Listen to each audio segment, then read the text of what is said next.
This is Gateway Community and Technical College. This is our actually what we consider the Boone Campus in Florence, Kentucky. This building was designed and put here for manufacturing, welding, industrial maintenance, heating and air conditioning, plumbing, and machine trades. Industry obviously is begging. We're watching a lot of skill and talent retire, walk out the door with a lot of time served, and unfortunately we're not backfilling those spaces anywhere near quick enough.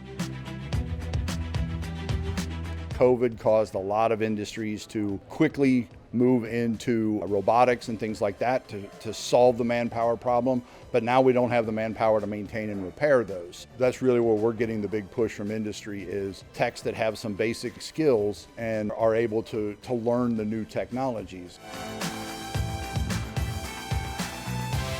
Most of our students are tactile learners. They work much better when they're touching things. So if we can give them the ability to touch and feel different aspects safely, that's where the trainers really come in. They can touch and build an electrical circuit. They can actually build parts to an assembly line. They can program a programmable logic controller. They can play with a factory simulation and understand what actually happens to one. They can do maintenance. They can do repairs.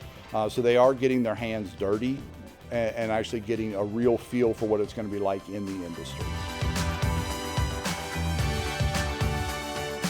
If the trades go away, we can't survive as a society. It's just that simple. So we have to figure out how to fill this void, or we're going to be in deep trouble in the future. So all I see is this continuing to grow. I continue to see it being a college and industry partnership more and more throughout.